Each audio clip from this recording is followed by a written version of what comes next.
This video is all about Ororon. I'll be guiding you on how to build him primarily as a sub DPS and support. We'll cover his gear, how his kit works, the best way to use him, and which teams he fits into. Let me know in the comments how many pulls it took for you to get him. Now, let's get started.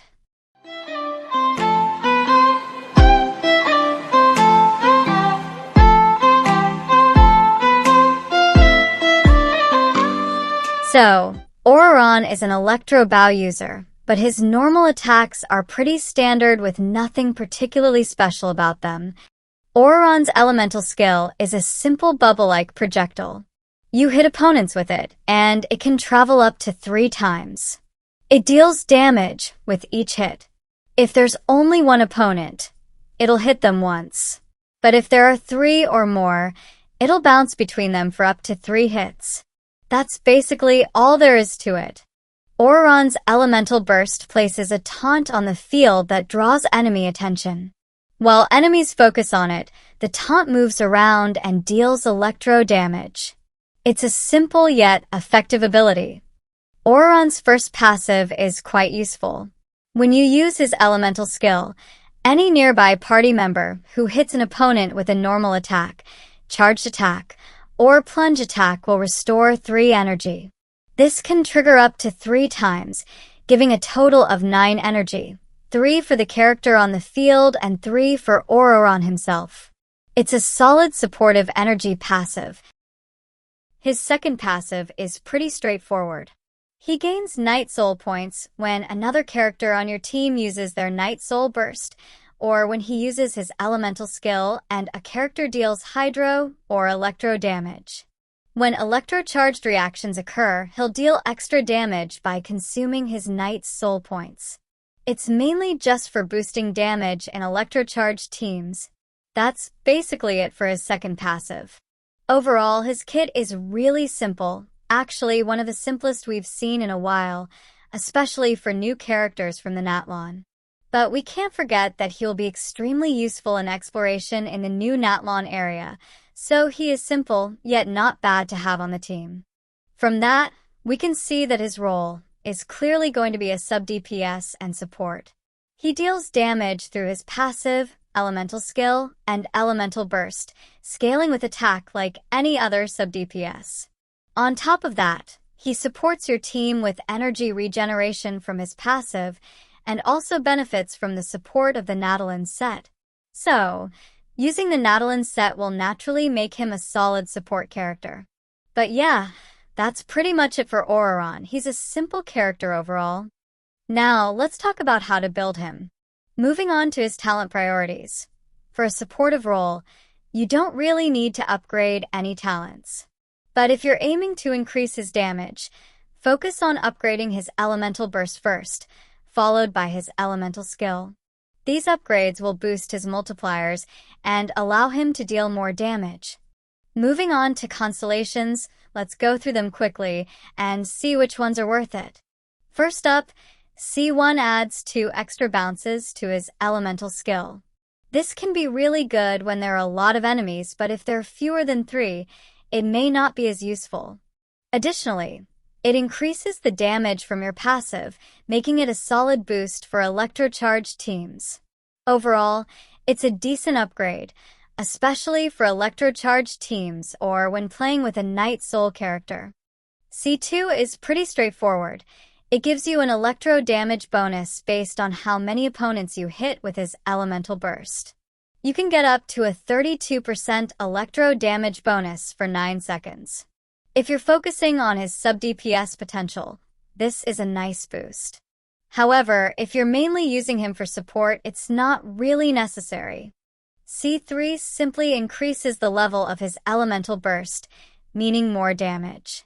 C4 makes his elemental burst rotate faster, allowing it to hit more enemies. It also restores 1 energy for Ororon when you use it, which helps with energy management.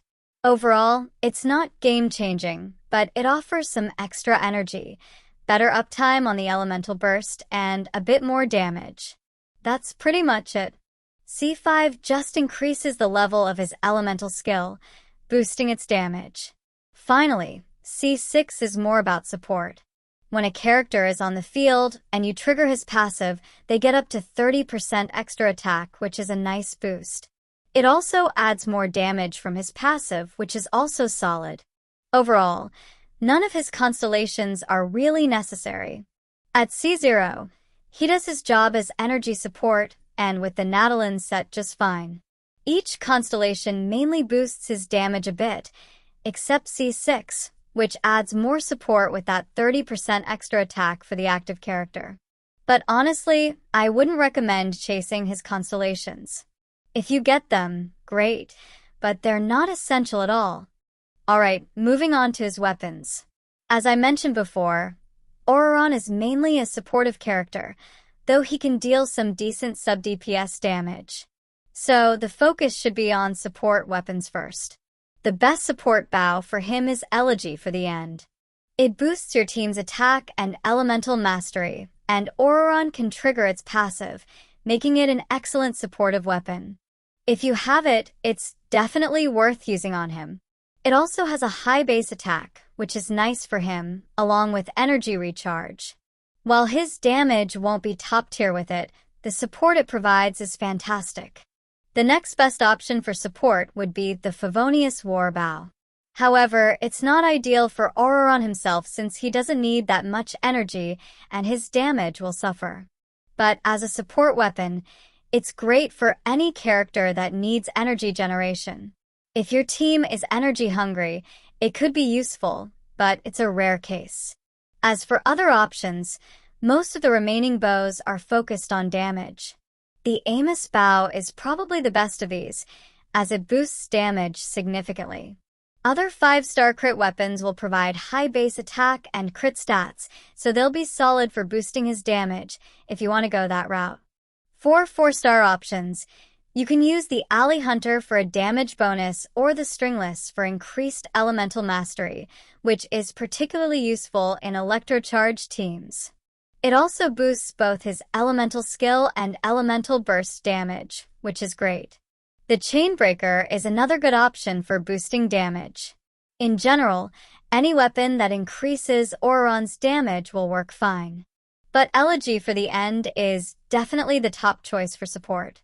Otherwise, just equip any damage-boosting weapon, and it'll serve him well. Now, moving on to the artifact stats. The only really necessary set for Ororon that makes him truly viable, in my opinion, is the 𝐜𝐴𝐷𝐴𝐷 set. You're just going to build Ororon as a normal sub-DPS. He scales with attack and crit, and that's pretty much it. For the main stats, go for attack on the sands, electro damage bonus on the goblet, and crit rate or crit damage on the circlet, just a standard sub-DPS build. His supportive abilities won't scale with any stats, so focus on the passive and the 𝐜𝐴𝐷𝐴𝐷 set. For substats, look for energy recharge, attack, crit, and elemental mastery. These are the key stats you want. In terms of final stats, aim for a crit rate of at least 50 to 70% and as much crit damage as you can. Ororon doesn't need a lot of energy recharge. His elemental burst costs 60 energy, and he can regenerate it pretty efficiently through various means, like the 𝐜𝐴𝐷𝐴𝐷 set and electro resonance. You don't need to overfocus on energy recharge. Just aim for around 130, and that should be more than enough. Even with less, you can likely manage fine. For teams that can benefit from Ororon, there are quite a few options. Obviously, the first choice would be to pair him with 𝐤𝐴𝐴𝐷, since they're both in the current banner. You can have 𝐤𝐴𝐴𝐷 as the main DPS, with Ororon as a sub-DPS, and then add a Hydro character for added synergy. The best Hydro option is probably Furana, as she can buff the team, but you could also use a healer like Charlotte or even Bennett. Any of these combinations will work well. Hydro-based teams, in particular, will make the most of Ororon's abilities, but he can also fit into other teams. For example, you could pair him with Neuvillette as another sub-DPS. Neuvillette can apply Hydro, while Ororon can provide Electro application for reactions like Electrocharged. But really, Ororon is a great filler for any team that needs a sub-DPS and requires Electro. He'll provide sub-DPS damage, the damage bonus from the Nadalin set, and energy generation. No team is going to say no to that. So, he's a very flexible character to have in your roster, and with that is how you build him. If you enjoyed the video, don't forget to subscribe to the channel, leave a like, and share your thoughts in the comments. I'll catch you in the next one.